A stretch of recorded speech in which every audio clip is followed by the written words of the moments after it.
broke, either way you're gonna pay. Supersize me.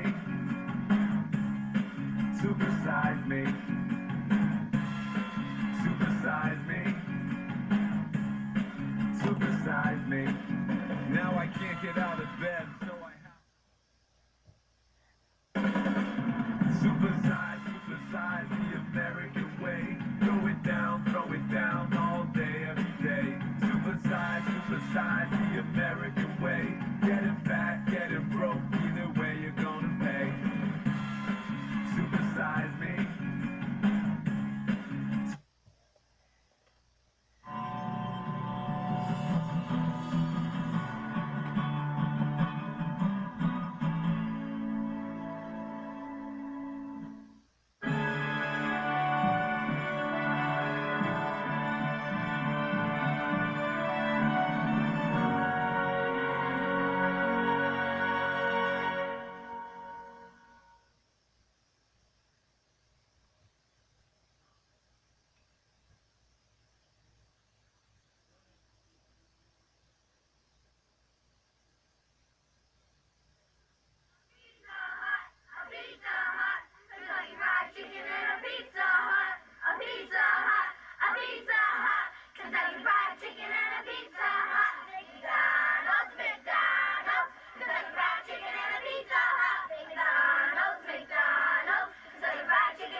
Everything's bigger in America. We've got the biggest cars, the biggest houses, the biggest companies, the biggest food, and finally, the biggest people. America has now become the fattest nation in the world. Congratulations. Nearly 100 million Americans are today either overweight or obese. That's more than 60% of all U.S. adults. Since 1980, the total number of overweight and obese Americans has doubled, with twice as many overweight children and 3 times as many overweight adolescents. The fattest state in America? Mississippi, where 1 in 4 people are obese. I grew up in West Virginia, currently the 3rd fattest state in America. When I was growing up, my mother cooked dinner every single day.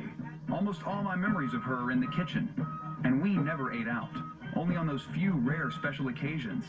Today, families do it all the time, and they're paying for it, not only with their wallets, but with their waistlines. Obesity is now second only to smoking as a major cause of preventable death in America, with more than 400,000 deaths per year associated with related illnesses. In 2002, a few Americans got fed up with being overweight and did what we do best. They sued the bastards.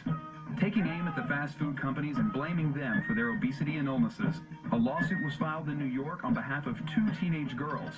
One who was 14 years old, 4'10" and 170 pounds. The other, 19 years old, 5'6" and 270 pounds. The unthinkable had suddenly become reality. People were suing the Golden Arches for selling them food that most of us know isn't good for you to begin with. Yet each day, 1 in 4 Americans visits a fast food restaurant. And this hunger for fast food isn't just in America, it's happening on a global basis. Yeah, but this stuff sure is good, isn't it? 100 countries on 6 Yum, continents, yum, and yum, feeds more than yum, 46 yum, million yum. people worldwide every 46 day. million That's more than the entire served population daily? of Spain. In the United States alone, McDonald's accounts for 43% of the total fast food market. They're everywhere. Walmarts, airports, rest stops, gas stations, train stations, There's shopping one malls, in, department stores, Rockland. amusement parks, even hospitals. That's right, hospitals. At least you're close when the coronary kicks in. No shit. Lawyers for McDonald's call the suits frivolous, stating that the dangers of its food are universally known, and that these kids can't show that their weight problems and health woes were caused solely by their McDiets. The judge states, however, that if lawyers for the teens can show that McDonald's intends for people to eat its food for every meal of every day, and that doing so would be unreasonably dangerous, you're gonna die. they may be able to state a claim. Are the food companies solely to blame for this epidemic? Where does personal responsibility stop and corporate responsibility begin? Is fast food really that bad for you? I mean, what would happen if I ate nothing but McDonald's for 30 days straight? Would I suddenly be on the fast track to becoming an obese American? Would it be unreasonably dangerous? Let's find out. I'm ready. Supersize me.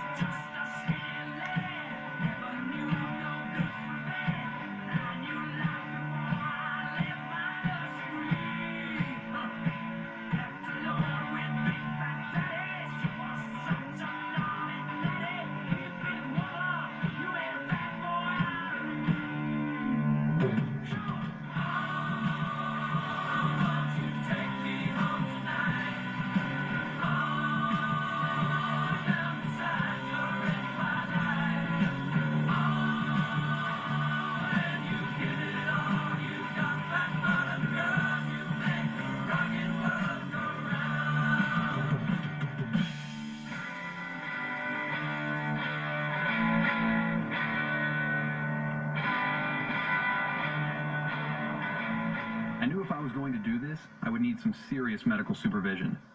So I enlisted No the help of crap. not one, but 3 doctors. A cardiologist, a gastroenterologist, and a general practitioner. You're feeling quite well today, yes? Quite well. In general, any fatigue or weight loss, weight gain, any change in your vision, No fever, no earache, no cough, no shortness of breath, no chest pain, no... nausea, vomiting, heartburn. And no hospitalizations for illness? No, Do you take any medications of any sort? I don't. I've just been taking vitamins.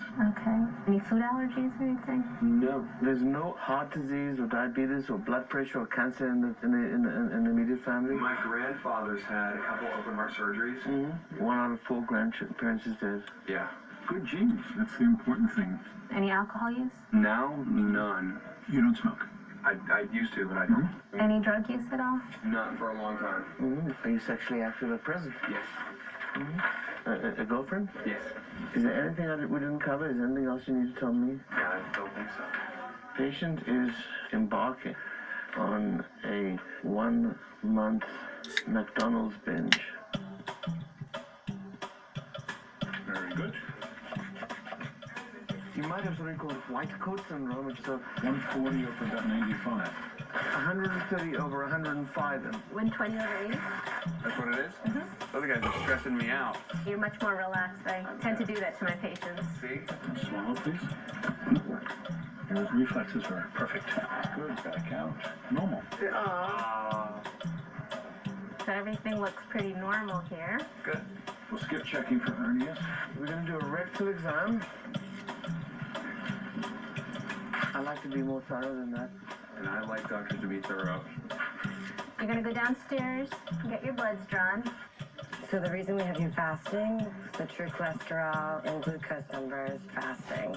So if you had like a bacon, egg, and cheese, your cholesterol would be way high. Or if you had like orange juice, your glucose would be really high. 3 down. Your blood tests are excellent. Okay, you're starting off with a total cholesterol of 168, which is less than 200, and it's really superb. Your blood level's fine. Your iron level is good as well. You have no evidence of diabetes. Your fasting blood sugar is very low.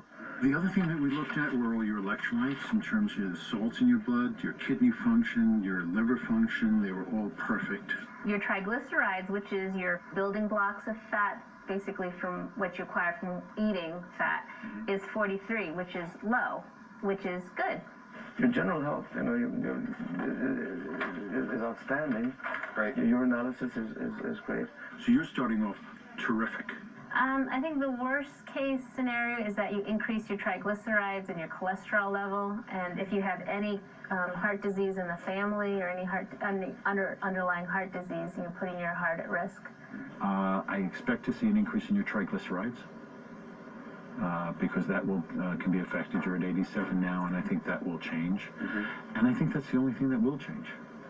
Out of everything. Out of everything. I mean, there might be some minor variations, but the body is extremely adaptable. And the kidneys will handle any extra salt that you're taking in, and your liver will be able to metabolize additional fats. As far as you gaining weight up, you probably will. As far as your cholesterol going up, it probably will. As far as you feeling miserable, maybe. I don't know. Unless you start cheating and just order the salads. I also went to a fancy New York wellness center to meet a registered dietitian who would help track my progress. Okay, let's start with getting your height and weight. I'm 6'2". I weigh about 185. For your height, this is a healthy weight. I can tell you that right now. Your BMI, which is the body mass index, is within normal limits, which means you're not obese. You're actually at the correct weight. Okay, so what I should do is I should keep sort of a checklist of the things that I eat for breakfast, lunch, and dinner. Keep a food log. Your calorie needs are going to be averaging about 2,500 calories a day. As far as fat goes, for 2,500 calories, you're going to want about 80 grams of total fat in a day. The saturated fat, which is a component of total fat, you want to have less than 25 grams a day. Don't try to overindulge too much. Yeah. Good luck, Morgan. Great. Thank you. Hi there. Hi, I'm Eric Raleigh, our exercise physiologist. Great.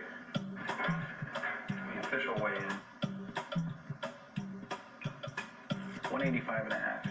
We'll go through the cardiovascular assessment, and then I'll be able to calculate how much oxygen your muscles can utilize, and that's also an indicator of the type of condition that your cardiovascular system is in. All right. Good work. I'm going to use these skin fold calipers to estimate your body density. You're 11% body fat. That's great. We're going to measure your flexibility of your hamstrings, your hips, and your lower back. Good, good. Very nice. 38 centimeters was your best. There's a basic, old school test for muscular strength and endurance. 36, good job. You're above average fitness for your age group. Definitely, I'd say. Okay. Yeah, so you're at a good spot right now. More than 60% of Americans get no form of exercise. So for the next 30 days, neither will I. But I'll still have to walk. How much does the average American walk a day? Oh, there's reason to believe. We have these pedometers that we put on people, step counters. You could very roughly estimate that about 2,000 steps, because 2,000 would make a mile. And we know that people that work in office settings, who drive a car to and from work, or take an elevator up to that office, People that may work take in office about settings are 2,500 or screwed. 3,000 steps in their entire day. If you wanted to feel physically like a McDonald's. lot of Americans do, Yum, yum. and you'd kind of limit yourself to about 5,000 steps a day. Us New Yorkers, we walk everywhere. We walk to work, to the park, to the store. Most of us don't even own cars. The average New Yorker will walk 4 to 5 miles a day. A day? That's a lot of walking. I'll also have the blessing of being close to a food source almost everywhere I go. I walk past 3 Golden Arches just on my way to the office. 3 in just over a mile.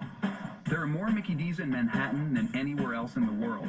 This tiny little island is less than 13 miles long by 2 miles wide, 22.4 square miles. And packed into that area are 83 McDonald's, nearly 4 per square mile. There are twice as many Mac Shacks as there are Burger Kings, and there are more McDonald's than KFC, Wendy's, Popeyes, and Taco Bell combined. That's a lot of burger. I know he's going to do it for a month, but I think after a week he's going to be really irritated. I think it's going to affect our relationship. You are a vegan chef. Yes, I'm a vegan chef. I just don't know if I can. Of course I will. I'll sit next to him while he eats McDonald's. Of course I will. I'm just going to be rolling my eyes the whole time. Zombie.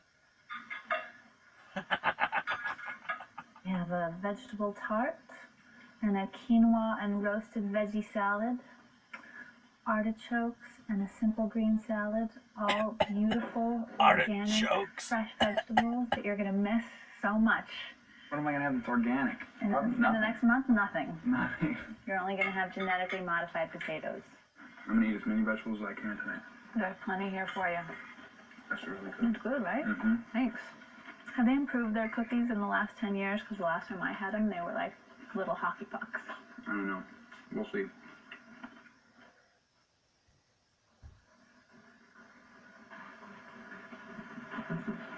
Here he goes, day one. This is the first day, and I'm on my way to breakfast. Could I get Can an I egg get a muffin extra value meal? It's every 8-year-old's dream right now that I'm getting ready to fulfill. I got my egg McMuffin. That's gonna be the first thing right there.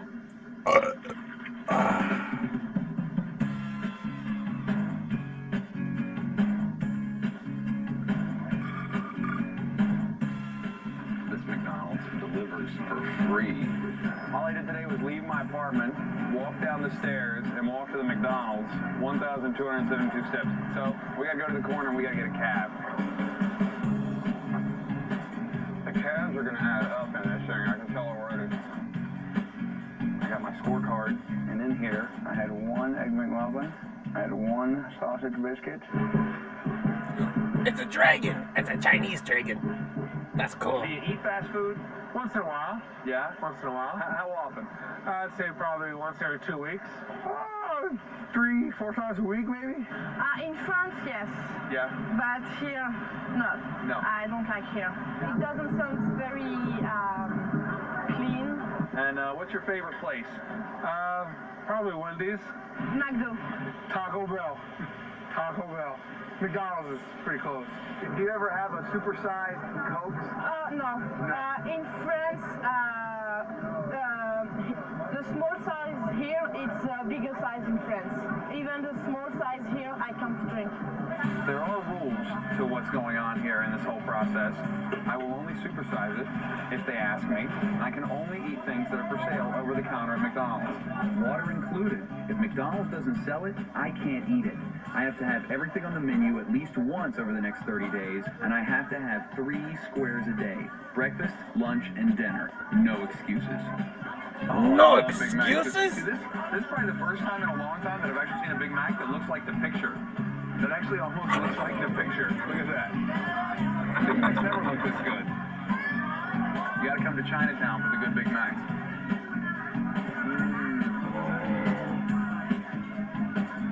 You really don't.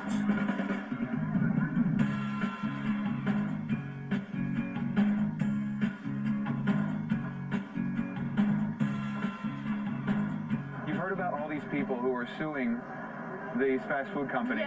Yes, I've heard. Yeah. I think it's ridiculous, but it's Bad word. It's the American way to sue for everything. I'd fill the lawsuit out if I was a judge. And like I was saying, if these fast food places can put their signs up, if I can walk by them and just totally ignore them and say, I'm not hungry, I don't need this. Hey, Aussie. They can do it What too. you doing? We don't have to go there. Mate. You know, we don't have to shop with them. We can easily go in McDonald's and grab a salad, but we choose not to. Now, if the McDonald's refused them service, they'd be in court again saying, we were refused service. So you can't win if you try in this world. I think there's a lot of focus on the fast food companies because they are mentioned more than virtually all the other causes in most of the articles and books and studies about why it's a sudden epidemic. Again, it can't be the neighborhood restaurant. We've had neighborhood restaurants for hundreds of years. It can't be the foods we eat at home. We've been eating at home for hundreds of years. Something is very different. I think the figure is we eat out something like 40% of our meals. John Banzaf is currently spearheading the attacks against the food industry, advising many of the lawyers who are currently going through the process. People say he's crazy, but that's what they used to say about him when he first sued the tobacco companies, until he won. I think in terms of responsibility, it's fair to point the big gun at McDonald's. McDonald's is one of the biggest, but more importantly, it is the one which, far more than all the others, lures in young children. They have the playgrounds, the closed indoor playgrounds. Many places, there are no other playgrounds. You've got to take your kid there. So even at 2 and 3 and 4, those kids are being lured into there. McDonald's is very heavy on birthday parties. They, of course, pioneered the Happy Meals. Now the Mighty Kids Meals also with those little gotta-have-them toys, so they get the kids in. And, of course, the whole clown. McDonald's is the clown. A lot of those ads appeal primarily to kids. There's a cartoon on TV which features it. So they, more than others, lure the kids in. And I think all of us are far more concerned about the kids. Another man who is worried about the kids is Samuel Hirsch. He represents the 2 girls who are suing McDonald's, with much advisement coming from Professor Banzaf. Why are you suing the fast food establishment? You mean motives besides monetary compensation? You mean you want to hear a noble cause? Is that it? I think that fast foods are a major contributor to this epidemic. In 2000, Dr. David Satcher became the first Surgeon General to draw attention to the obesity crisis, declaring it a national epidemic. Now remember, we're supersizing everything. You go to any place to buy, go to any fast food store, and they're trained to tell you to buy a bigger size.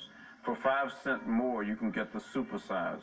Federal government will define a piece of meat, 3 ounces of meat, as a sensible portion, and that looks like a deck of cards. Few people would be able to find this deck of cards if they were served a piece of meat, a steak, in a restaurant. It would probably be about 4 or 5 times the size. One typical bagel that one is eating that looks something like this is going to comprise 5 servings of bread. When fast food companies first opened, they generally introduced one size. For example, one size French fries when McDonald's first opened, called fries. That size fries is now called small, medium, large, and supersize. That original size is still here. It's got about 200 calories, but the supersize is going to pack in over 600 calories. When Burger King first opened, they had a 12-ounce small and a 16-ounce large. This 12 ounce is now kitty. The 16 ounce is now the small, the medium, the 32, and the 42. And this is across the board with all fast food places. Cars have introduced larger cup holders to accommodate those huge 7-Eleven double gulps, which are 64 ounces, a half gallon, and hold anywhere from 600 to 800 calories, depending on how much ice you put in. A half gallon of soda. A half gallon of soda for one person, 48 teaspoons of sugar. Yeah, could I get the double quarter pounder with cheese meal? I think I'm gonna have to go supersize. Look at that. Look at that Coke. That barely fits in there. Oh shit. I'm gonna look at that. Look at how big that thing is. Look how big that French fry is. That thing is like 4 feet tall. Double quarter pounder with cheese. More calories than anything. There it is. A little bit of heaven. Mmm.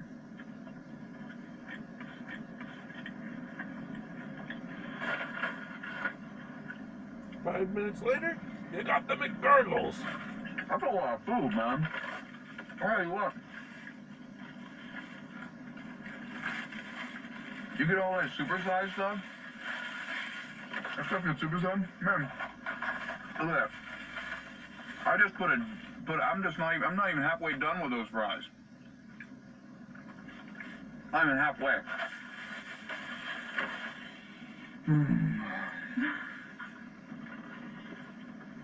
It's like a workout.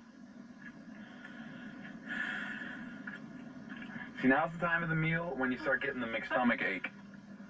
You start getting the McTummy, you get the McGurgles in there, you get the McBrick, and you get the McStomach ache. Right now I got some McGas that's rocking. My arms, you sweating there? My arms, I feel like I got some McSweats going. My arms got the McTwitches going in here from all the sugar that's going in my body right now. I'm feeling a little McCrazy. Oh. Just give me a minute. I'm in pure McDonald's heaven. This is gonna be you, like, after every meal. Oh. I'm dying.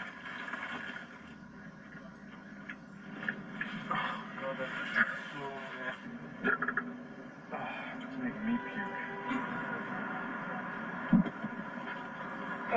He's lost it.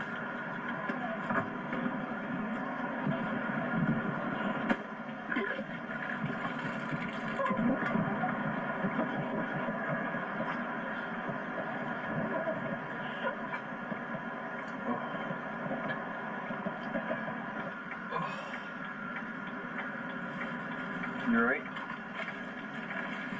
Yeah.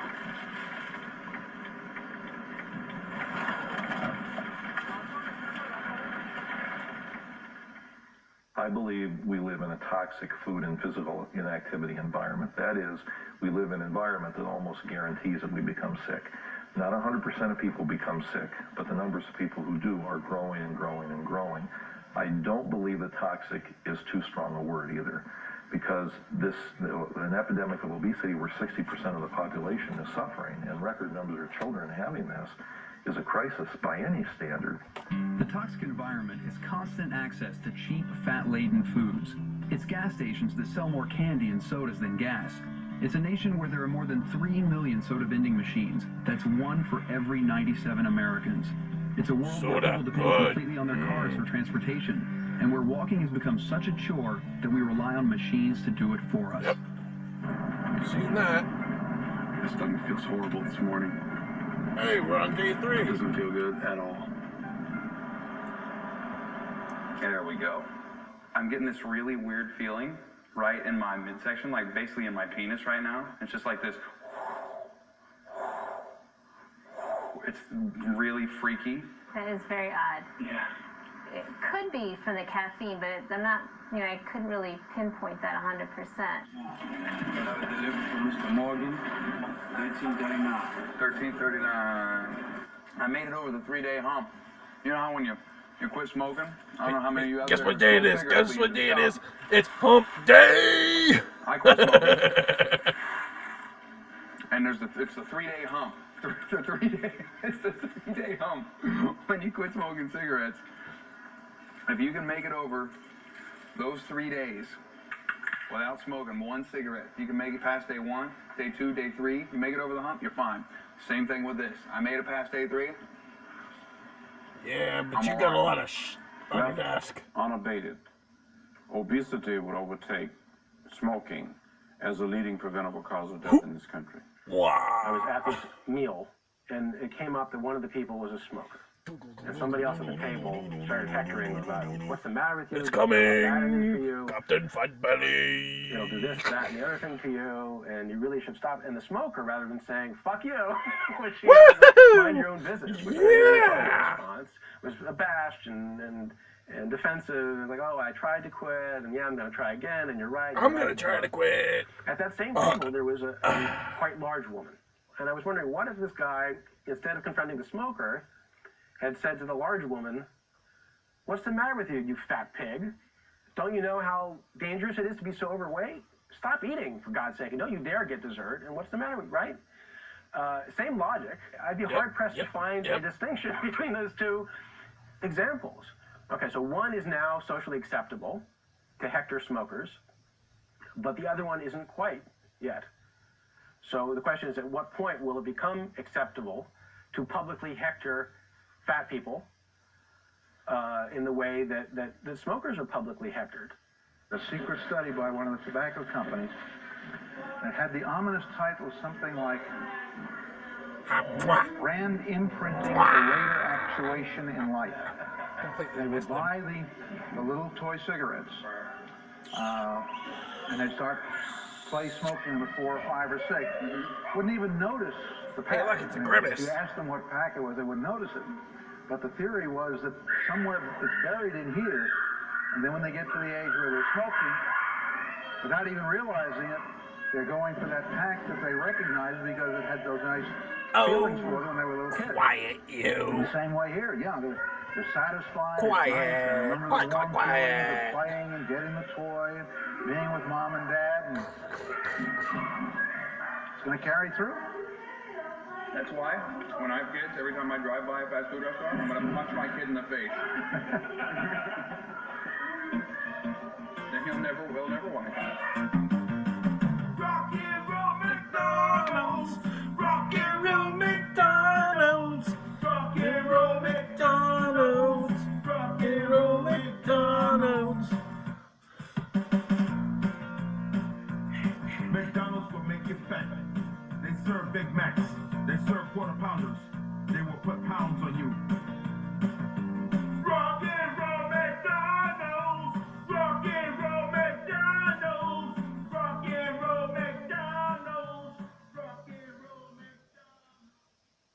most disturbing things to me is that in the last 20 to 25 years, we've actually seen a doubling of overweight and obese children and adolescents. And this weight gain has been linked to countless health problems later in life, such as hypertension, coronary heart disease, stroke, gallbladder disease, osteoarthritis, sleep apnea, respiratory problems, endometrial, breast, prostate, and colon cancers, dyslipidemia, steatohepatitis, insulin resistance, asthma, hyperuricemia, reproductive hormone abnormalities, polycystic ovarian syndrome, impaired fertility, and adult-onset diabetes. In fact, if current trends continue, 1 out of every 3 children born in the year 2000 will develop diabetes in their lifetime.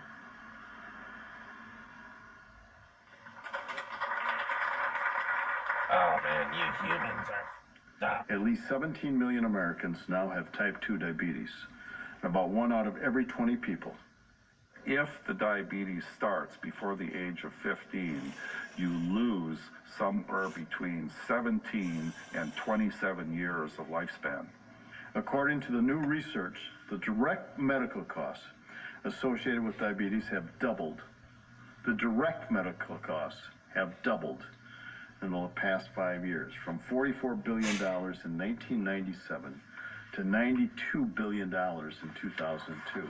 And somewhere in the neighborhood of about 20% of the obese children have elevated abnormal liver function tests, and we have now started a study where we're biopsying these children to see what their livers actually look like under the microscope, and half of them have evidence of scarring of the liver, fibrosis of the liver, the early stages of cirrhosis. So when these children end up being adults, they're going to end up, if they don't change their eating and exercise habits, are going to end up with liver failure and well, either transplant or death. Did you want lettuce and mayonnaise or all of them? I think it's very, very hard for overweight teenagers because you're always going to see the thin, pretty, popular girls, and you can't help but look at them and think, I wish I was her, or I wish I could have that.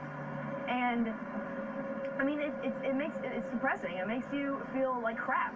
I mean, that's just how it is. And it's of course it's hard being a teenager because you see all the girls in the Cosmo Girl or Teen People, and they're all beautiful, and you think, aren't I supposed to look like that? And it's just not. It's not realistic. It's not a realistic way to live. So without further ado, let's welcome Jared Fogle. My big thing was never smoking, it was never drinking, obviously it wasn't doing drugs. My big vice was food. And before I knew it, I wound up weighing 425 pounds. I brought in a present for you. My old pants that are now made famous in all the Subway commercials.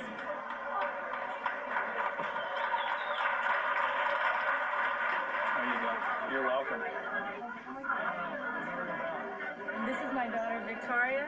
She's an 8th grade honor student, and you're a real inspiration to the kids. I really appreciate that. That's one of the greatest. I mean, you know, as I said, when I started putting my weight on, as you guys know, you know, at 3rd or 4th grade, so. And she was real tiny when she was littler. Sure. And it's been in our family. In fact, I had a great-grandfather that died and was buried in a piano box years and years ago. Yeah. So it's in a history. Absolutely. Absolutely. So, and she's been trying to maintain her weight. And it's tough. It's always a challenge. I know. I mean, I know. And it's, you know, as a kid, it's awfully hard these days. But, and kids are not always kind. No, not at all. And I know that firsthand. And it's, you know, the problem is the world's not going to change. You have to change. I guess it's kind of cool to know somebody or be able to listen to somebody talk about actually being where I am right now. And it's kind of hard because I can't afford to, like, go there every single day and buy a sandwich, like, 2 times a day. And that's what he's talking about, like, that's the only solution. Like, that's what he said that, like, worked the best, but I can't do that. And I've tried other ways, and it kind of hurt my body from doing other ways that I've tried to do, and it's kind of hard to, like, look at someone who said, hey, I've done it, so you can do it, but it's not that easy. I've been sick as a kid, and I grew up eating a lot of ice cream, more than you can believe. We had an ice cream cone-shaped swimming pool in our backyard. We had a commercial freezer with not only all 31 flavors in it, but all the experimental flavors that were under development. And I made myself the official taster. I had to approve everything in my mind. And I mean, I loved it. What kid wouldn't? I mean, I literally had unlimited ice cream. I ate ice cream for breakfast. But I was sick a lot. And I wasn't very athletic. I didn't actually, I was really ill. And I didn't feel good. So I would kind of appease that by eating more ice cream. You can see how the vicious cycle would take place. One of the triggering factors for me was my uncle, Bert Baskin, my dad's partner and brother-in-law, co-founder of the company, died of a heart attack. I think he was 51. Now, my uncle weighed about 240 pounds. Heavy-set fellow. And when he died, as a young man, I asked my dad, you think there could be a connection between his fatal heart attack and the amount of ice cream he would eat? My father said no. His ticker just got tired and stopped working. By this time, he had manufactured and sold more ice cream than any human being that had ever lived on this planet. He didn't want to think that the product he was selling was hurting anybody, that it had contributed to the death of his brother-in-law and partner, and in many ways best friend. I mean, no way. Ben Cohen, the Ben of Ben and Jerry's, a couple years ago had a quintuple bypass procedure at the age of 49. My uncle Bert Baskin of Baskin-Robbins dies at the age of 51 of a heart attack. My father, Irv Robbins, the other founder of the company, ended up with very serious diabetes. You can't deny these links. You just can't. Yeah, can I get the 2 cheeseburger meal? Okay, supersize. Second time. Thank you, sir. Thanks, man. After 5 days on the McDonald's diet, what I did was I ran 3 days worth of food analysis. The needs for you to maintain weight at the 185 that you were at when you came in, 186 pounds, was approximately 2,500 calories, okay? Right now you're getting about almost 5,000 calories a day, the average being 4,986. I would love for you to take a multivitamin. McDonald's doesn't sell multivitamins. Well, here's my new advice, is just kind of minimize the meals. A nice substitute for the hot fudge sundae would be the yogurt. That is true. If you get the snack size, 5 ounces. If you get the regular size without granola, it contains nearly as many calories as a strawberry sundae. With granola, it has more calories than the hot fudge or caramel sundae. And if that doesn't make you think twice about the parfaits, then how about this? There's a big nappy hair in it. That's disgusting. I'm going to show you how we do it. You go like this. We go. Oh, look, it's long, too. Did you see that? Oh, that's so gross. Only the finest at McDonald's. Here we are, 190. It was 186 last 192, 193, 194. No. We have to stop everything. I don't believe it. 195 pounds. Wait. It can't be. No, we have to redo this. That's 0. The thing is zeroed. Second try. 88, 92, 94. You're gained actually about 5% of your body weight. Losing weight that fast and gaining weight that fast is not healthy. Do you eat fast food? Yes, I do. Yeah? Unfortunately. Oh yeah, love it. Love it. Yeah, love fast food. Yeah, how often do you guys eat it? Every week? Oh, maybe once or twice a week. Oh, we finna go hit up McDonald's in a little while. At least 3 times today, because you know we ain't had no meal yet today, so we just pointed towards McDonald's. I get the number 2, the cheeseburger. The 2 cheeseburger meal. The supersized Coke and fries. You supersize it up. Make it bacon. 69 cents. That's what they say. Make it bacon. Make it bacon, baby. How often do you think people should eat fast food? I don't know if they should eat it at all. I don't know if I should. I don't know about what they should do. Oh, that's baloney. It's what baloney. What you need to do is get like 25 minutes on that treadmill, work out a little something, do some push-ups. See, if you do some push-ups and you eat, you'll keep your weight down. See, I keep my weight down and stuff. I hit them push-ups and everything. It's baloney. Keep myself cool. Who has time to do that? We have to work, we have to take care of kids, we have to clean. So you exercise, you run after your kids.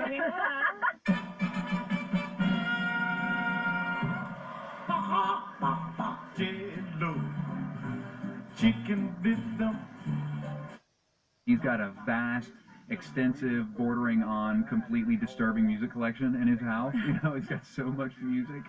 And so we called him up and we said, yeah, we're just, thinking for some other music ideas. And he sent us over a Boy, that is miserable. I'm not sure what portion of the chicken that's shaped like that. I'm guessing this is the foot on the chicken. In the lawsuit against them, McDonald's stated in their own defense that it's a matter of common knowledge that any processing that its foods undergo serve to make them more harmful than unprocessed foods. Case in point, McNuggets. Originally created from old chickens that could no longer lay eggs, McNuggets are now made from chickens with unusually large breasts. They're stripped from the bone and ground up into a sort of chicken mash, which is then combined with all sorts of stabilizers and preservatives, pressed into familiar shapes, breaded, deep-fried, freeze-dried, and then shipped to a McDonald's near you. Judge Robert Sweet called them a McFrankenstein creation of various elements not utilized by the home cook.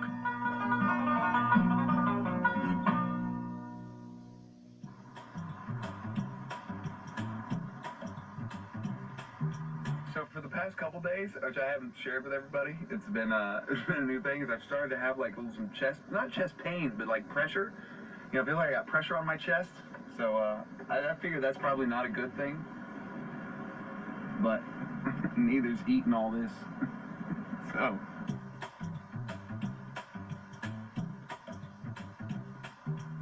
I tell you, I haven't smelled bad yet. Yeah, you have. I know I haven't. You just don't smell how bad you smell. No. Look at that fish fillet. Look at this thing. Oh, God, that looks nasty, man. Isn't that horrible? Obviously, that was been sitting around all day. That, the fillet of fish. Oh. Shit. I get the double quarter pounder with cheese value meal. Okay, thank you. 486. Oh, did you drop your drink? I don't feel good today. Not that I feel sick, but I just feel really depressed. For no reason. I mean, things are going great. We've had a good day. I just feel really, it's not real hard eating this food all the time. Just because, it tastes good. It makes you feel good. I really noticed I'll eat some, and just a little while later, I'll be hungry again. And I'll want more. More. So I'm pretty bored with their menu. It only took me 9 days. But it's pretty good otherwise. 9 days. Do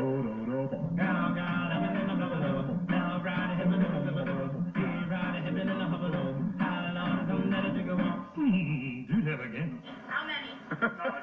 How many's the question? That is the question. We always ask how many, and he holds up how many fingers. That's it. Yeah. It's always the how many. Yeah. It's just one for now, yeah. Just one? One for now. As soon as I got my first car, this is the first place I came to. I bought 3 Big Macs, ate them out there, enjoyed them so much, and I came back about 5 o'clock at night, bought 3 more, ate them out there, came back around 11 o'clock before they closed and ate 3 more. So the first day I came here, I ate 9 Big Macs, and it was like I couldn't get enough hamburger at that time, and Big Macs are so good. So I ate 265 in the first month. How many do you eat a day usually?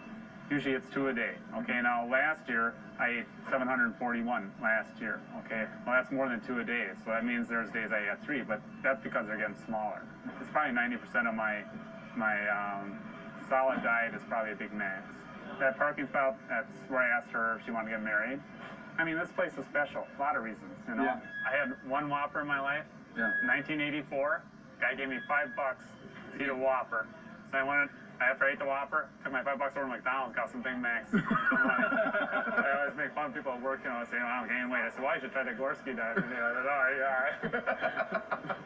They don't like that. They don't like that. Man, this is a perfect sandwich, At least for me it is. There it is, bite number 19,000. Well, the wife says when she's got to put them in a blender, it ends. That's what she told me. Big Mac smoothies.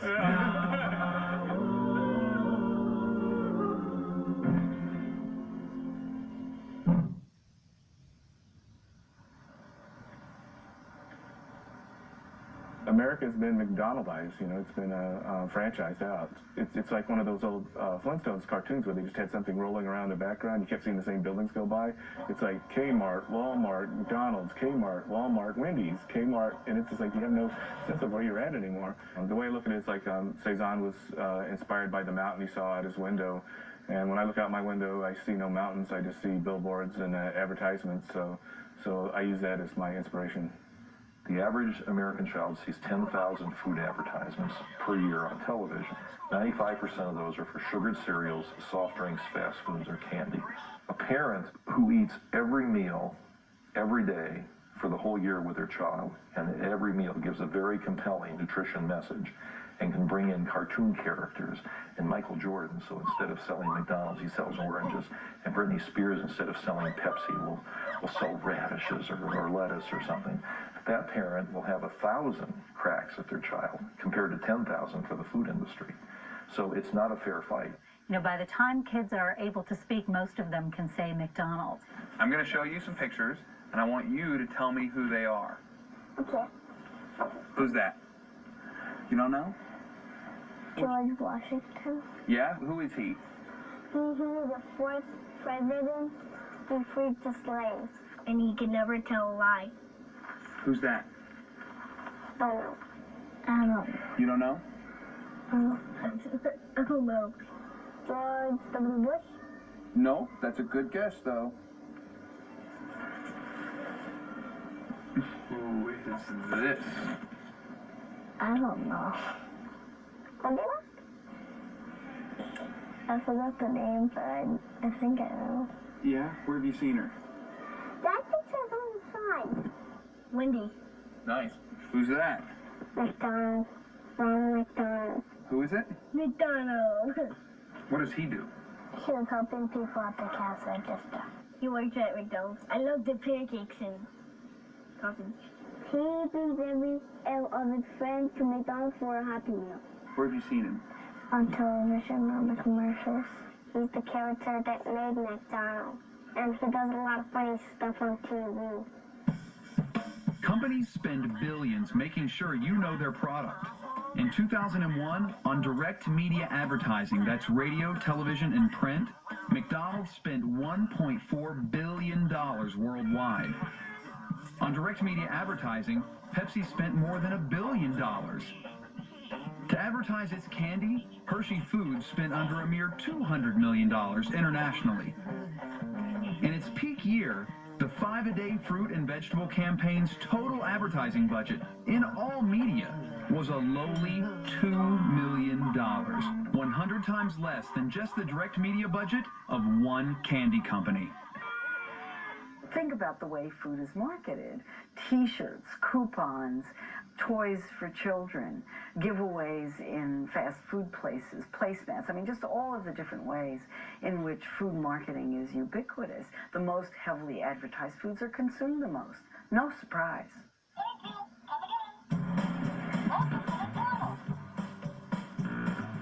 Tomato, concentrate, distilled vinegar, high fructose corn syrup, and corn syrup. That means sugar.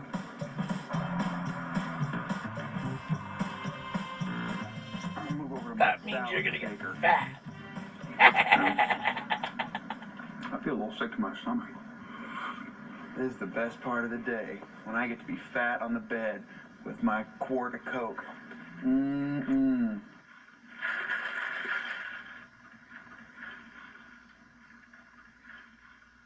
People eat out a lot. And so if there aren't healthy foods available at restaurants and there isn't good nutrition information, it makes eating out difficult. McDonald's says nutrition information for all their products is available online. But according to the 2000 U.S. Census, more than half of all U.S. homes still don't have internet access. So what are these people supposed to do? Go to the stores for nutrition information? Is that information even there? I went to find out. Do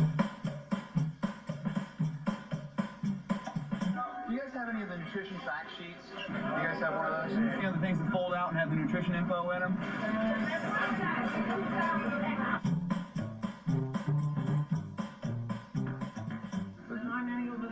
Or would they be up front?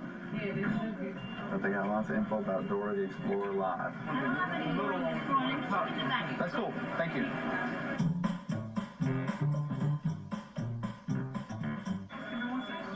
Can't find the booklet. But I mean, you don't have ones you can take with you. Do you guys have one on the wall? They only have it in like flyers now. Like before, they don't put it up anymore. Oh, they don't post those anymore? Why not? I don't know. Only half the McDonald's in Manhattan had the nutrition info posted on the wall. Some had the takeaway nutrition charts, and 1 in 4 had no information whatsoever. This nice manager brought me the nutrition wall chart from the basement.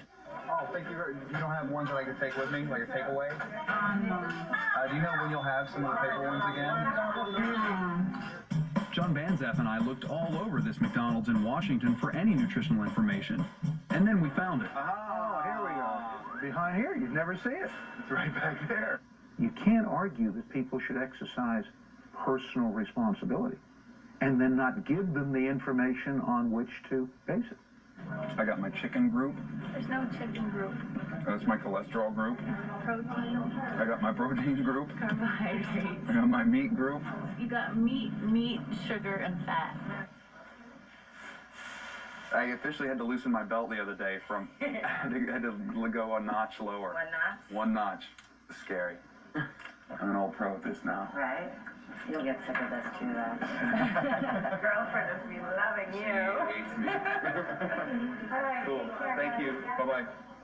I averaged out all the calories for the last 9 days, and you're still eating over 200% of what your needs are. I suggest you cut out all the liquids that you're drinking from McDonald's, except for water. A lot of people who lose 10% of, if they're obese and they lose 10% of their body weight, it's beneficial. It can be beneficial in terms of, blood pressure and so on. So gaining 10% of your body weight maybe could be equally non-beneficial. Here we go. Second weigh-in. What do you think, you're at 203? 203? Yeah. I think you almost got 10% of your body weight gained, so you pretty much gained 17 pounds in 12 days. You better slow down. I'm telling you, don't drink your calories. I told him no more shakes, no more Coke, no more double burgers. And the staff here is calling you Burger Boy. Starting to get dangerous now, man. I'm getting nervous for you. The one place where the impact of our fast food world has become more and more evident is in our nation's schools. Can I get a shot of your lunch right there? You got a cookie and some fries. You gonna have anything else? Nope. Do you think, judging by the food that's in there, on a whole, do you think the kids make healthy choices for lunch here? And we try to teach them to make the right choices in life. Yeah. You had 2 bags of Ruffles, a pretzel, a Twix bar, and a Gatorade. Laura, you sharing that with us? For yourself? How many people actually just have fries for lunch a day? A lot of them do get fries. A lot of them do have their lunches. Oh, they do. They'll have a sandwich, and it's like a side dish. Yes. Can I get French fries, please? Just the fries. Is that your own lunch too? Well, I'm getting milk. It's my calcium and vegetable. But you don't think you should take away things like the, I love the, I can tell you some of the Swiss rolls. I used to eat packs of these all the time. But I just offering these up on the lunch line. Are we setting the kids up to make bad choices? No, I don't believe so, because a child, like just like you saw with child, she's not going to solely eat just that. And a child isn't going to pick up 2 or 3. But that's all she bought. But it doesn't mean this is all she's going to eat. Right. You have to follow her back to her table and say, We got to go find Lori. That's all she's going to eat. This is where schools turn a blind eye. The student with the French fries probably brought a bag lunch with real food. The girl with the chips is probably sharing them with someone else. Out of sight, out of mind. No, we wanted to see. The question was, did you bring a brown bag with you? Whole lunch. I brought this. You brought that. You brought a Coke. So you brought the Coke. So she brought a Coke, and then the rest of the stuff. One thing, we don't have soda here. Right. We have Gatorade and we Can have you lemonade? But there's still 36 grams of sugar in it, which is as much as a Coke. There's 36 grams of sugar in the Coke time lemonade. So it's not happening. All right, get out of my cafeteria.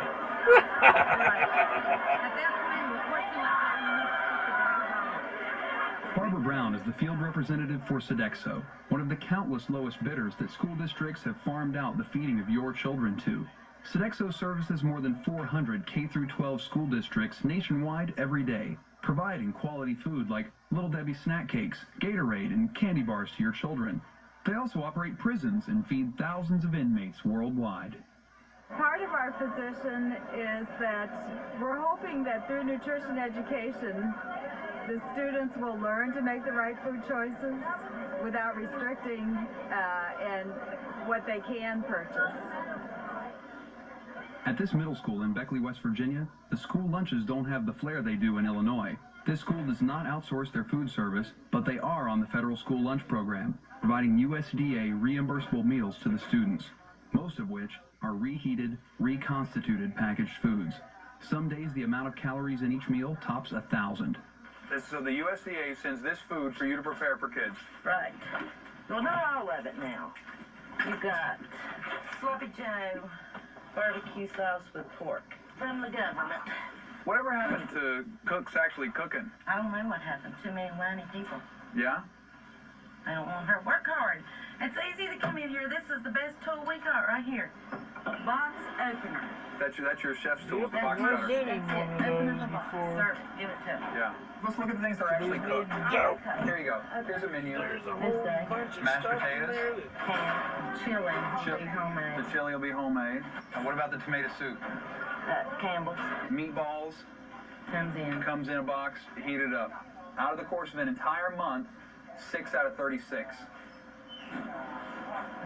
You're only cooking 6 out of 36 meals.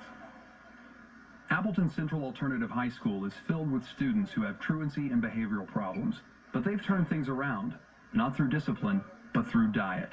We were fortunate to kind of stumble across this healthy program as a result of some contact with Natural Oven and Bakery of Manitowoc, Wisconsin.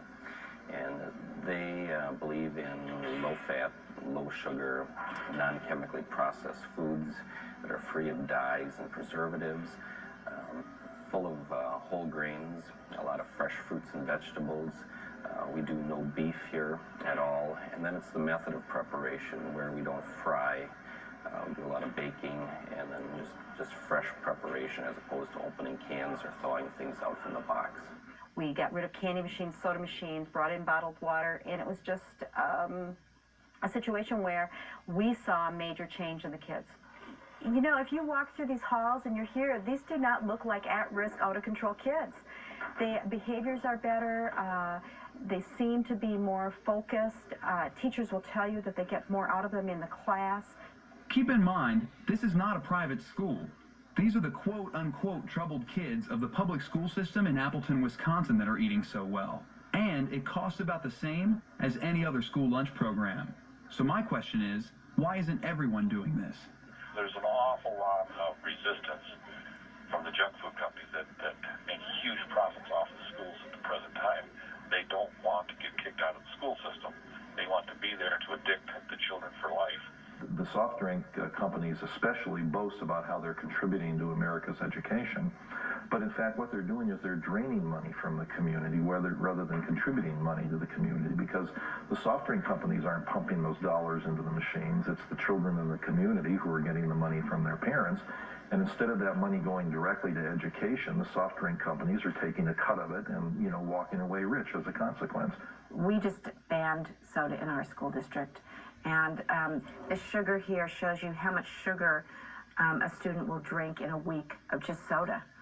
Forget about the rest of the food they eat.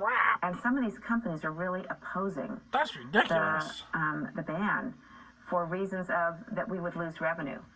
And it's not about money. It's not about economics. It's Okay, about so health. my wings got tired. Oh, sheesh. The McDonald's Texas Homestyle Burger Meal. That's a local specialty. So it's kind of like a Big and Tasty, but only The Big and Tasty comes with mayonnaise. comes with man. Oh, then you know what? I need the McDonald's Texas Homestyle Burger Meal, please. Oh, yes, I would. Do a lot of people supersize it? Yeah, like say you ask 5 people, how many of those 5? Oh, I'm sorry, I got to make gas. Oh, mostly all of them? So you say you're batting about 100%. Yeah. Somebody better hold their nose. So I bought a meal inside the restaurant that I went in to get, and they asked me to supersize it. We're going to keep little tabs, see how many times they asked me to supersize it here in Texas. Because Texas, out of the top 15 fattest cities in America, Texas has 5.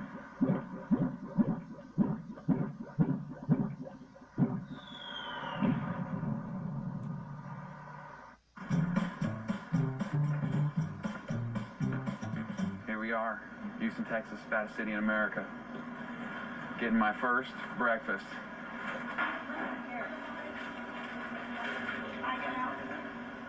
When it comes to the topic of obesity, many people are quick to point the finger at various foods and food companies. But the Grocery Manufacturers of America, a Washington, D.C.-based lobby group whose mission is to advance the interests of the food, beverage, and consumer products industry, are quick to shift the focus away from the companies they represent and to remind everyone that there's more at work here than just eating poorly. We believe very strongly in our industry and in other industries. I think you'll find there's a growing consensus that the solution lies in good education. We have to get good information to parents so that they can teach their children better exercise and nutrition habits, and so that they can lead the healthy lifestyles. We don't teach physical education in schools anymore. In the U.S., only one state requires mandatory physical education for grades K through 12. It's also one of the fattest, Illinois. You got interference sometimes with it. You got a heart rate? Phil Lawler is the phys ed teacher at Madison Junior High School, home of the Soaring Warhawks, the snack-ridden school lunches we saw earlier, and one of the most well-executed physical education programs in the country. Supported mostly by fundraising and parent involvement, Lawler has created a role model for instructors and school districts nationwide. When's the last time you've ever heard of a science class fundraising to get their labs? Eventually, society has to step up to the plate and say, this is important, we should have daily physical education and equip it properly. Well, we have to say our greatest strength is the resource of our young people. That's our future. And boy, if the way we're treating our resources right now, we're running into some serious problems with that. See, I've always said we've never had health care in this country. We've only had sick care. I think daily physical education is the only place out there that's really offering a solution. When I start the music, you are going to begin traveling through general space. You will go back to your spot, and I will tell you a body shape. Watch out for other round. Good job. How many days a week do the kids here at this school get to go to the gym? Once. 1 day a week? 1 day a week for 45 minutes. Is that enough? No, nowhere close. Not when the Surgeon General recommends that at minimum you need 30 minutes of physical activity a day to maintain your weight and a healthy well-being. So once a week is nowhere close. In 2001, President Bush announced his presidency with sweeping education reform. The No Child Left Behind Act would now hold states accountable for not having students who met minimum education requirements. Apparently, we were not only the fattest nation in the world, but we were quickly becoming the stupidest. It may be sending a very difficult message for schools. I mean, one of the reasons recess is being cut back in elementary schools, as I said earlier, is that's being cut out so they can prepare for the tests. You know, and something I've said to a couple of groups, it's very interesting. We could end up with youngsters who could read, but who are fat. So we have fat readers, quote unquote. As more and more we put mandates on the schools to be very myopic in their focus, we mitigate against all of these other areas where they should be devoting time and energy, including phys ed, nutrition, health. These are all the things being cut out. Who in here can tell me what a calorie is? You know what's on the back of the food box? Something you should watch. Something you should watch. Yeah, you got that right. Is it the fat that goes through your What's a calorie? Oh Jesus. Calorie is an increment of That's a good question. Most of us know what a calorie actually is. I don't know. Oh wait, is a calorie some part of fat? Like, I don't know. It's something that builds up the fat in your body. Calories are not good. This amount of, I don't know. I want to say it's amount of calories in a calorie. I don't know. I never pay no mind what calories are. I just eat when I'm hungry and that's it. So if you can tell me what a calorie is, go ahead. Calorie is a measure of the energy content of food, And a calorie, the kind that you usually see when you see the caloric content on food labels, 1 calorie is the amount of energy that's needed to raise the temperature of a liter of water by 1 degree centigrade. Well said. Could I get a bacon, egg, and cheese McGriddle? I'd like a little pancake. Pick on a little pancake. Look at that. I haven't walked a half mile a day since we've been here. No wonder everything's bigger in Texas. If you're inside, stay there. The blizzard of 2003 isn't over yet. I got my lunch. I got my dinner. Never have to leave the house. Right. I'm not going to completely become vegan just because you want me to. I'm not saying you should do it because I want you to. I'm saying that you need to think about what you believe is a system that is corrupt and immoral and wrong and hurtful, but you're going to be a part of it. Where is the disconnect there? Why don't you make that choice? Why don't I make the choice to not eat meat? Yes. Because you like it. Because I like Because meat. it tastes good. I like bacon. I love pork chops. Ham is the greatest thing heroin ever. is awesome. I'm sure it's Heroin great. and ham are in completely different categories. I'm sorry, but ham and heroin are not the same thing. They're not. They're not. I could be strung out on ham for days and be okay. You are though, strung out. And I am strung out on ham. It's hard for me to watch him go through this. I gotta tell you. I worry about his health. He's exhausted by the end of the day. Just so tired. Gets home really late from work. And, you know, he gets all jacked up on sugar and caffeine and then he crashes. And then when we do have sex, I gotta tell you, he's not quite as energetic as he used to be. I have to be on top. Otherwise, he gets tired easily. I think the saturated fats are starting to impede the blood flow to his penis, and he's having a hard time, getting it up. He does, totally. I mean, it's still good, but it's like definitely a big difference. There's definitely a difference. I can tell.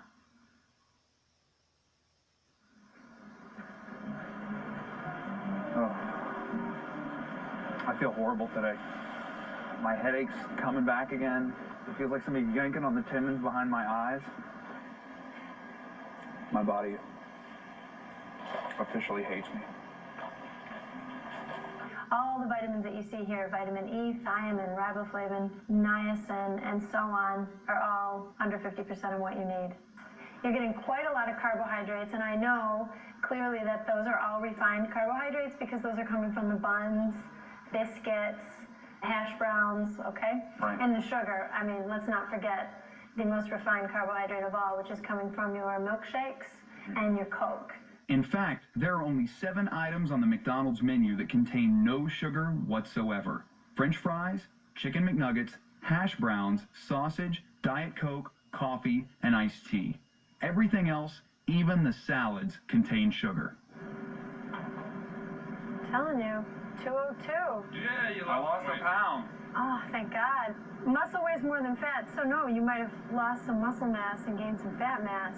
I lost a pound. Let's go get something to eat. I was feeling bad in the car. Feeling like shit. Really. I was feeling really, really Well, you look like sick, shit. and I'm happy. Started eating. Feel great. I think you should Feel lay really good now. off the McDonald's. I feel so good, it's crazy.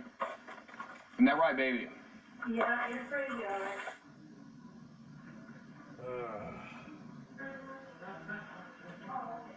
Blood pressure through the roof. 150/90. The headaches might even be hypertensive headaches, but they're probably not. They're probably related to, blood sugar. You might be in this hyperinsulinemic state. 150/110. Your total cholesterol was 165 before. Now it's 225. a liver that's inflamed in any way or sick in any way will leak some of its enzymes out into the blood. So this is very non-specific, but it means the liver is sick. Yeah. And the most likely cause of your liver sickness is a fatty liver. Your liver is now like pate. Its GOT was originally 21. Now it's 130. And its GPT was originally 20. Was 20. 290. More than 10,000. Not good. Anybody would say right now that you're sick. You feel fatigued with this, you feel lethargic with this, you feel run down with this, you feel... If somebody were doing this to the level with alcohol, they could theoretically wipe out the liver, wipe out all the liver cells and there'd be liver failure. Now, I've never heard of anybody doing this to the level with a high-fat diet. But I guess anything's possible. I mean, I don't know. Can't answer the question. Never been done before. No one's ever wiped out their liver with a high-fat diet before. Wow. And I won't wipe out my liver in 2 more weeks. I would think it'd be unlikely. I don't want to tell you wouldn't. I mean, my advice to you is to stop doing what you're doing because it's hurting you. And you're sick. You're sick and you're making yourself sick, and you can make yourself unsick by stopping doing what you're doing. I'm just afraid there will be something that's totally irreversible, that there will be some damage done. Yeah. I don't know. So do they think that once you change your habits, that's going to correct itself? Yeah, they think that everything should get back on track once this is done. Your liver, and I've even been doing some reading, your liver is very resilient and your liver heals itself. So. Well, if you need a portion of my liver, honey, you can have it. I'll give that part of my liver for you. Thanks, Mom. Thanks.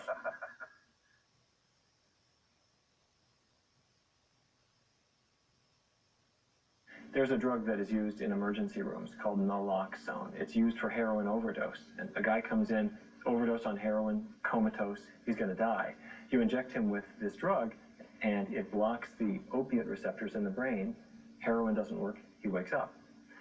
If I give that same drug to a real chocolate addict, a person just shoveling it in, you find the most amazing thing. They lose much of their interest in chocolate. They take a bite, they set it back down. In other words, it's not taste and mouthfeel. It's a drug effect of the food within the brain that keeps us coming back again and again. But it's interesting you're saying that your mood goes up once you start eating. Yeah, lately, every time I eat, I feel 100% better. Huh. So it seems like you're starting to get addicted to it now.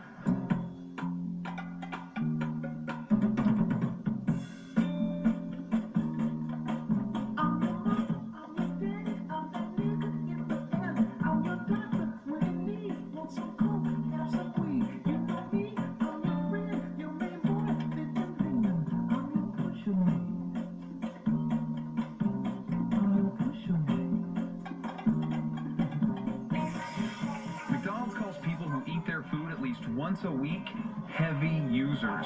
I'm not kidding. 72% of the people who eat at McDonald's are heavy users. They also have another category, the super heavy user. These people eat their food 3, 4, 5 times a week and up. 22% of the people who eat at McDonald's are super heavy users.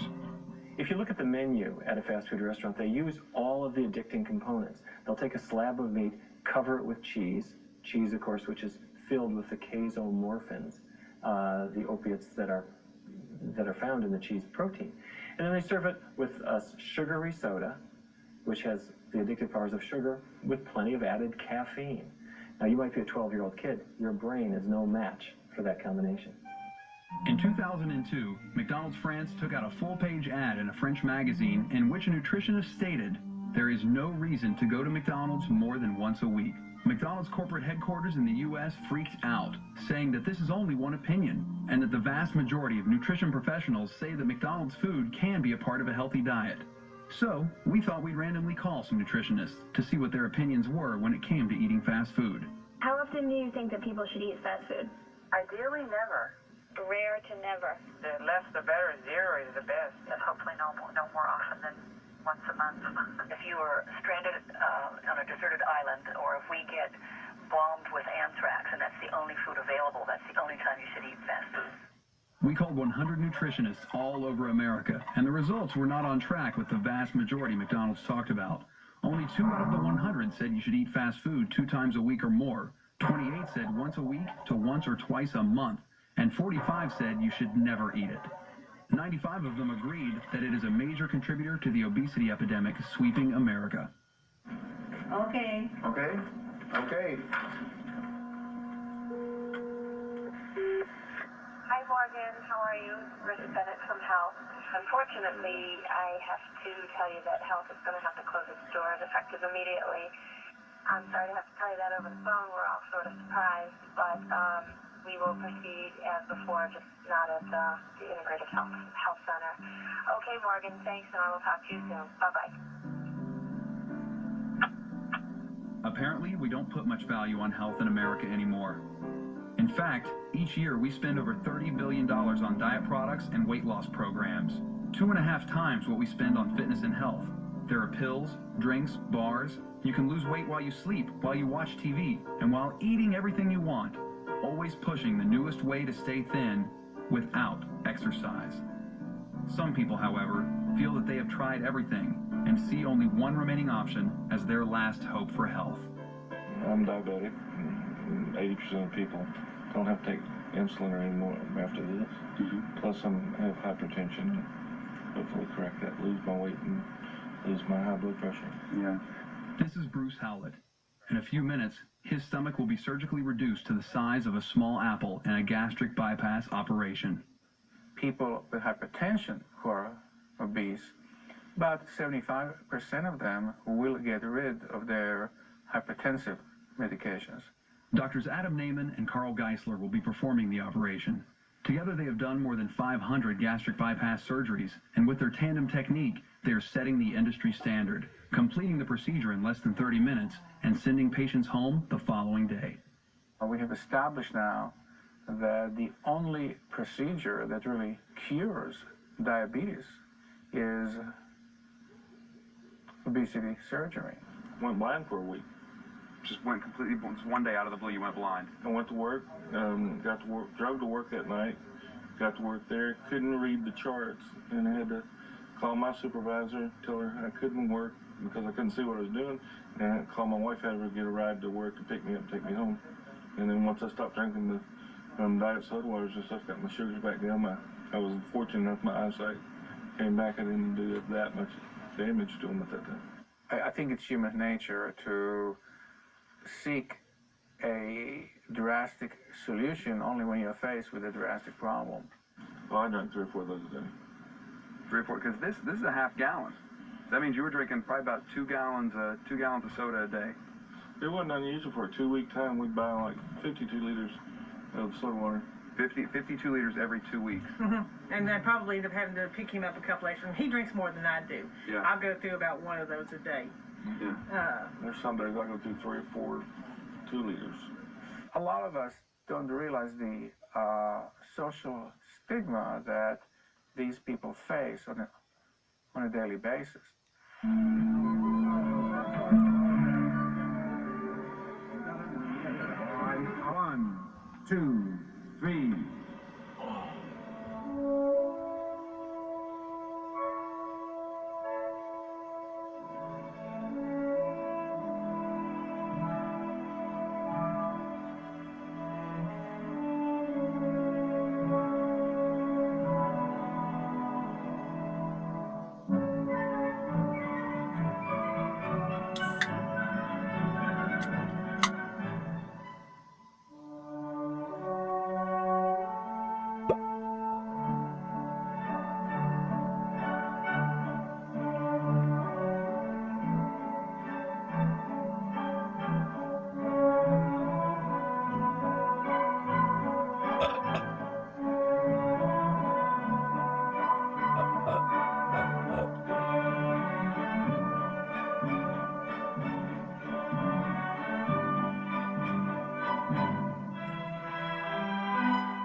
It's like 2 in the morning on February 21st.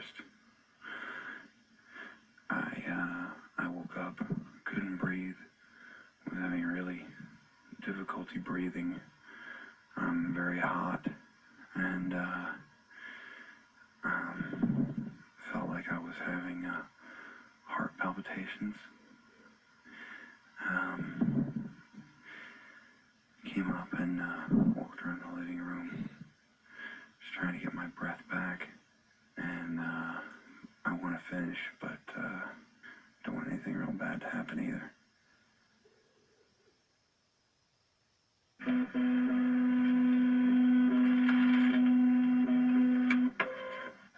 Your EKG is normal.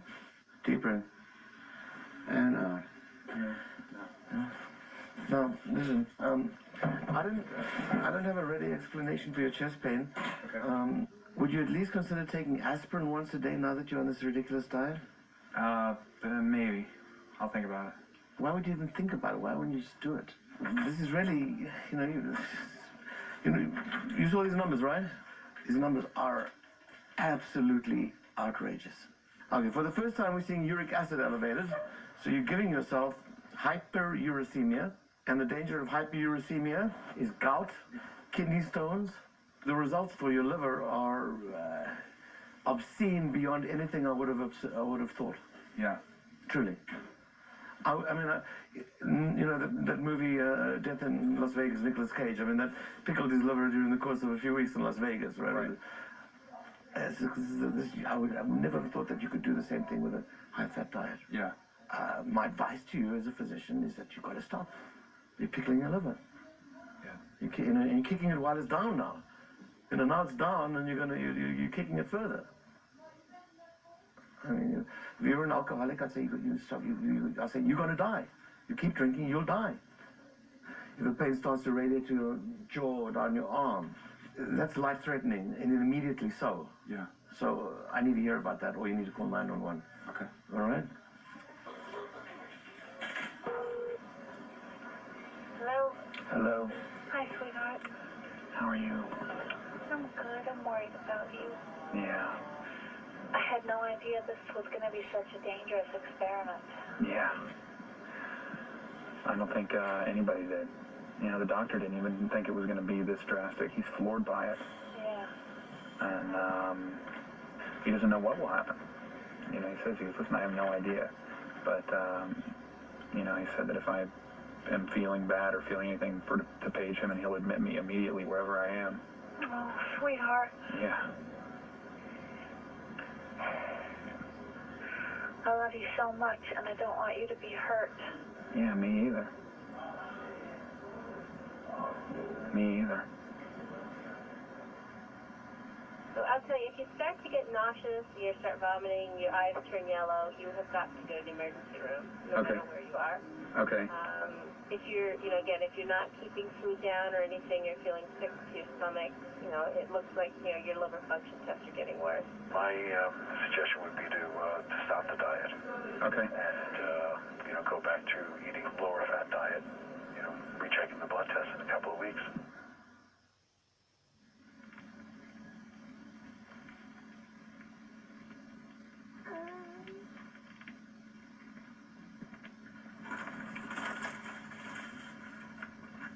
Nobody needs to be partisan about this issue. We need fixes, we need remedies, we need support. How much influence on government legislators does the food industry have? Well, the food industry is an enormous business in the United States. Therefore, it employs very expensive and well-paid lobbyists. And those lobbyists are in Washington for two purposes. Number one, to make sure that no government agency ever says, eat less of the company's products. Number two, that the government never passes legislation that is unfavorable. And I guess the third one is to encourage the government to pass favorable legislation. The GMA is one of those lobbies. You're going to see us do what we do best, and that is market appropriately, finance education programs, as we're doing in a great abundance, getting good information out to parents so we can solve a problem. That's what we do in the food industry. We think that is a responsible, important role to play. We are not police, we are not regulators. We provide a safe, affordable abundance of food like the world has never seen. The food industry and the broadcasters are extremely powerful lobbies, and they outgun us. The industry has stepped up to the plate. We're going to do more. We want to do more. We recognize we have a role to play. We're part of the solution. We're part of the problem, and we are also we're part of the solution. Did everyone hear what he just said? We're part of the problem. The lobbyists for Coke, Heinz, Smuckers, Kellogg's, Nestle, Kraft, Hershey, Sara Lee, Cadbury, General Mills, Seagram, Welch's, Wise, Anheuser-Busch, Birds Eye, Lance, Campbell's, Carvel, Mars, Ocean Spray, Hormel, Dannon, and Pepsi said we're part of the problem. I think we're making some headway.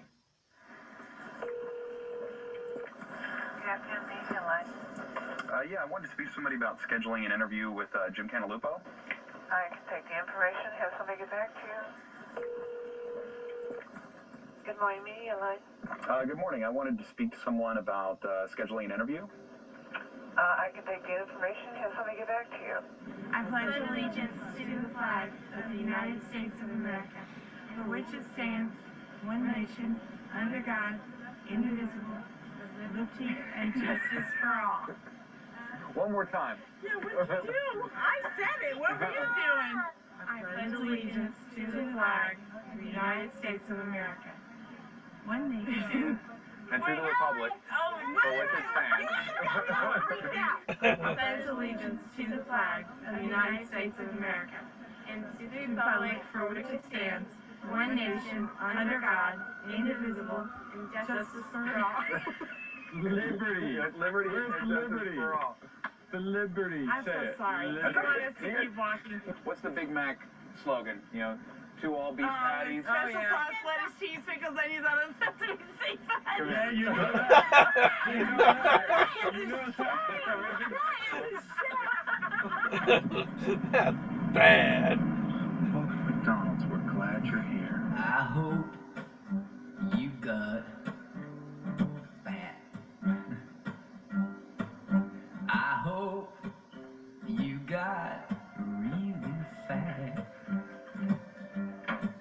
'Cause if you got really fat, you just might want to see me come back. I hope you got fat. Hey, I don't care. Could I get a large vanilla shake, please? I'm sorry, so we don't have any shake right now. No shakes. No. When will you have shakes, you think?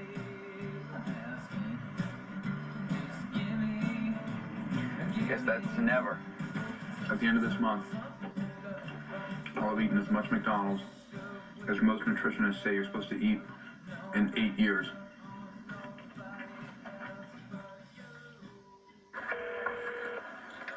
Media line, this is Sheila. Yes, Sheila, it's Morgan Spurlock calling. I'm trying to reach Lisa Howard. Okay, Morgan, I will let her know.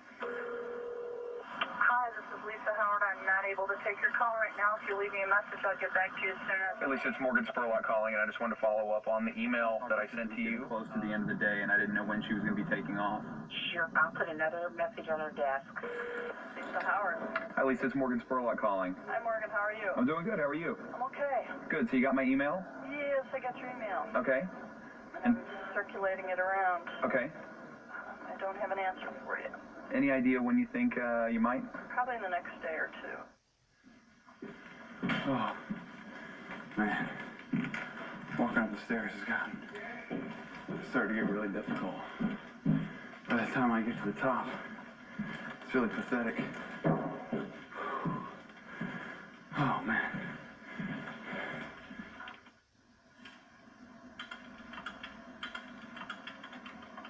I've got Morgan's detox diet all ready to go. The biggest thing is taking the crap out and putting good stuff in. Really focusing on nutrient-dense food, organic, seasonal, fresh food. Making sure that I'm getting as many cleansing vegetables into his diet as possible.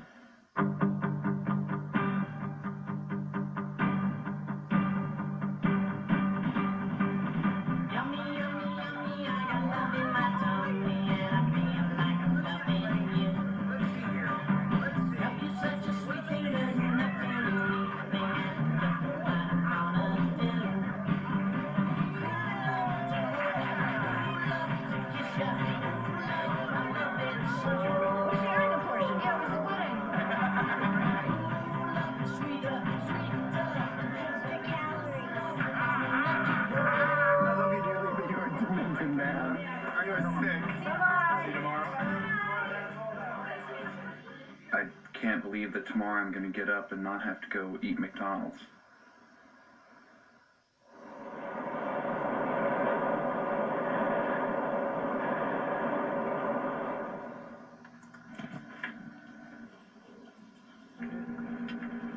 That's it. Unbelievable. Okay. It just keeps getting bigger. Wow. Oh, yeah. Oh, boy. 210 I'm going pounds. to say 210, right on the money. We went from 185.5 to 194. A week later to 203, then down to 202, and now 8 pounds during the last week for 210 total. I think we know the damage that can be done. Lisa Howard, it's Morgan Spurlock calling. I don't know how many times we've called her now, but this has got to be the 15th time. Lisa Howard, Morgan Spurlock calling from New York. Please call me when you get this message. We'd still like to schedule an interview with someone from McDonald's. Please call me when you get this, and let's talk about what's possible. You'll not talk to anybody, and you'll like it that way. After 6 months of deliberation, Judge Robert Sweet dismissed the lawsuit against McDonald's. The big reason? The two girls failed to show that eating McDonald's food was what caused their injuries. Interesting. In only 30 days of eating nothing but McDonald's, I gained 24.5 pounds. My liver turned to fat, and my cholesterol shot up 65 points. My body fat percentage went from 11 to 18%, still below the national average of 22% for men and 30% for women. I nearly doubled my risk of coronary heart disease, making myself twice as likely to have heart failure. I felt depressed and exhausted most of the time, my mood swung on a dime, and my sex life was non-existent. I craved this food more and more when I ate it, and got massive headaches when I didn't. In my final blood test, many of my body functions showed signs of improvement, but the doctors were less than optimistic. I would very, very much doubt that these numbers will return to normal. Although it did drop, it was a small drop. If you kept on the diet indefinitely, I know that you probably develop coronary artery disease. Inflammation and hardening of the liver. Should people eat fast food? No. You know this. The answer is no. It certainly needs to be very restricted and balanced with overall a healthy diet and overall a lot of exercise. And there's no reason whatsoever why fast food has to be so disgusting. Fast food can be nutritious. It's a cheap form of food, and it does keep you full for a while, so you get your money's worth. Holy But crap. unfortunately, you cause some major harm to your heart, your liver, your blood. I wouldn't suggest you continue the diet for a year to check this out. I don't think it's appropriate or healthy, especially with what showed up with your liver. For a year? Right. So I shouldn't eat this food for a year? No, I don't think so. You know, we see people who go on an alcohol binge and their numbers go up like crazy. But to go on, a Mac attack, and they've got numbers to show that it attacks your liver too. I wouldn't have even thought about this, but it makes sense. Now that we have the data, it definitely makes sense. Still, the impact of this initial He just lawsuit made is being himself seen far and wide. School districts in New York, Texas, and San Francisco have banned sugary soft drinks in schools, and all natural healthy options are popping up everywhere. Terrible idea, McDonald's isn't it? joined right in, sponsoring events that showed how health conscious they've become, and creating a new line of premium salads. Golden Arches! At the same time, however, they also masterminded one of their fattest sandwiches to date, the McGriddle, a pancake-wrapped creation that won my heart in Texas, but can pack as much fat as a Big Mac and have more sugar than a pack of McDonald Lane cookies. In fact, their new premium ranch chicken salad with dressing delivers more calories than a Big Mac and 51 grams of fat, 79% of your daily fat intake. Over the course of my McDiet, I consumed 30 pounds of sugar from their food. That's a pound a day. On top of that, I also took in 12 pounds of fat. Now I know what you're saying. You're saying nobody's supposed to eat this food 3 times a day. No wonder all this stuff happened to you. But the scary part is, there are people who eat this food regularly. Some people even eat it every day. So while my experiment may have been a little extreme, it's not that crazy. But here is a crazy idea. Why not do away with your supersize options? Who needs 42 ounces of Coke, a half pound of fries? And why not give me a choice besides French fries or French fries? That would be a great start. But why should these companies want to change? Their loyalty isn't to you, it's to the stockholders. The bottom line, they're a business, no matter what they say. And by selling you unhealthy food, they make millions. And no company wants to stop doing that.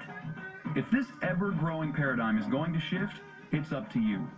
But if you decide to keep living this way, go ahead. Over time, you may find yourself getting as sick as I did, and you may wind up here. Or here. I guess the big question is, who do you want to see go first? You or them?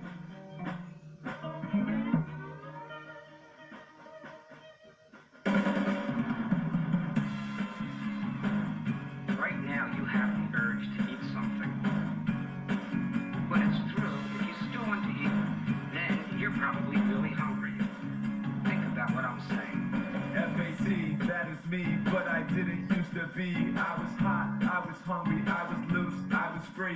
Then I waited in the line for some burgers and some fries. Supersized, that'd be nice. Take a bite and close your eyes. Round two, what do? I can barely walk around. Jenny Craig, Richard Simmons, but I still love to pound. Hamburgers, Coca-Cola, getting gas from too much soda. Double, chunky, chunky. Hope this meal is never over. The world is round, and so am I.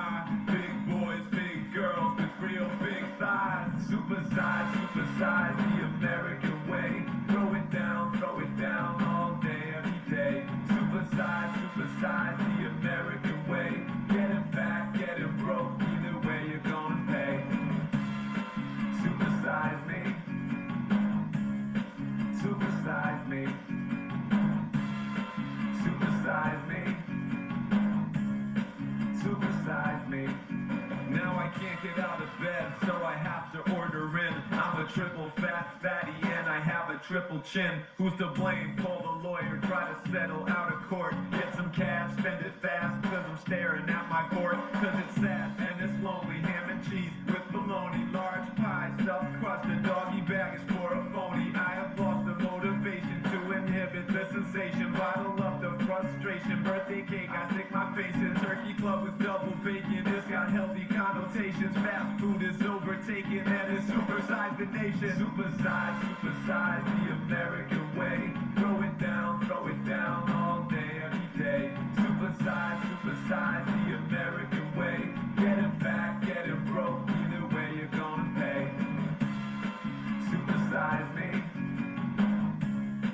Supersize me.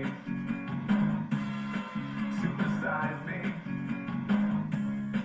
Supersize me. If I can keep up this progress, I'll have 25 pounds. 25 pounds. That's a lot of weight. Kentucky Fried, just right. Chicken nugget, dip it twice. Figgy fries, enchilada, Philly cheese. Drive-through diet, pack on weight. Cardiac, heart attack. Back on track, still so fat. Slim fast, slim slow. Touch your toes, finger licking. Hit the border, pull right up and place your order. It's your way, right away. You deserve a break today. Supersize, the American way. Throw it down all day, every day. Supersize, the American way. Get it fat, get it broke, either way you're gonna pay. Supersize me. Supersize me. Put something in your mouth. Supersize me. Can I get extra cheese with that? Supersize me. What do you mean 50 cents for extra cheese? Supersize me. I come here all the time. Hook a brother up. Supersize me. Ooh, a buffet. Supersize me. All you can eat all day. Supersize me. Is that the biggest size you got? Supersize me. I said I wanted supersize. Supersize me. Can I get like a bucket with a handle? Supersize me. 2 for $1? I'll take it. Supersize me. All I need is 3 more forks. Supersize me. And another set of hands. Supersize me. That's a pretty good idea. Wait, the sign. The sign said free refills.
Super size.